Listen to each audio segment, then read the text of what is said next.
இன்னைக்கு நீங்க எல்லாம் பண்ணனதுக்கு அப்புறம் இத்தனை அமைச்சர் இத்தனை போலீஸ் எல்லாம் வந்து எதுக்கு ஆகுது? இன்னைக்கு நீங்க வேற இடத்துக்கு இந்த செருப்புக்கு எதுக்கு சார் இத்தனை போலீஸ் காவல்? இந்த செருப்புக்கு இந்த கிழிஞ்சு கட்சி கொடிக்கு எதுக்கு சார் இத்தனை காவல்? நிக்க கூடாதுங்கிறாங்க, பேசக்கூடாதுங்கிறாங்க, இத்தனை பேர் வந்து பாக்குறாங்க. நேத்துல என்ன பண்ணிட்டு இருந்தேன்? இந்த இடம் தகுதியான இடமான ஒரு போலீஸ்காரனுக்கு தெரியாது. கரூர்ல இருக்கிற ஒரு போலீஸ்காரனுக்கு தெரியாதா?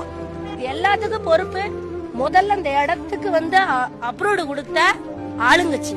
அதுக்கப்புறம் இந்த இடம் தகுதியான இடமான அவங்க கட்சியில இருக்கிற நிர்வாகம். விஜய் சாருக்கு தெரியாது. நான் குத்தம் சொல்ல, அவருக்கு விஜய் வேளச்சாமி முறை கரூர்ல எங்க இருக்குன்னு கூட அவருக்கு தெரியாது. அப்ப அந்த பொறுப்பேது இந்த இடத்த ஓகே பண்ண பாத்தீங்களா? முதல்ல அவன் மேல கேச போட்டு அவனை உள்ளதாங்க. நாளைக்கு இது மாதிரி ஒரு மீட்டிங் நடக்காம இந்த மாதிரி அரசியல் கட்சி மீட்டிங் இனிமேல் போனா குடும்பத்துக்கு எவனுக்காவது 10 லட்சம் ரூபாய் தேவைன்னா போங்க. ஆனா வாங்குறதுக்கு நம்ம இருக்க மாட்டோம்.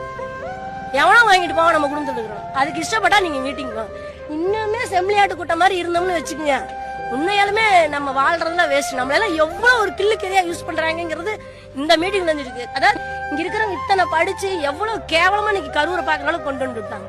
இவங்க எல்லாம் படிச்சவனான்னு கேக்குறானு காலையில இருந்து நியூஸ்ல. அவ்வளவு கேவலமா போய் இங்க இருக்கிற பிள்ளைங்க இங்க இருக்கிற விஷயம் பார்க்க வரமாட்டாங்களா? யாரு நம்ம குழந்தைகளோட வரக்கு அறிவில்லையான்னு கேக்குறீங்க. இங்க பக்கத்து வீட்டு பிள்ளைங்க வந்து விஜய் பார்க்காதா சார்? யாரு கண்ட்ரோல் பண்ண முடியும்னு நினைக்கிறீங்க?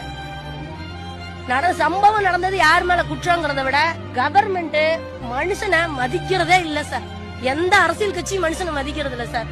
நம்ம பார்த்து திரும்பினா தான் சார் ஆகும். திருப்பி எல்லாம் அடிச்சோம்னா தான் யோசிச்சு கேள்வி கேட்டு படிச்சவனை உட்கார வச்சு பண்பானவனை உட்கார வச்சு ஜனங்களை நேசிக்கிற ஒருத்தனை தலைவரா தேர்ந்தெடுக்காத வரைக்கும் நம்ம செத்துக்கிட்டே தான் சார் இருப்போம்.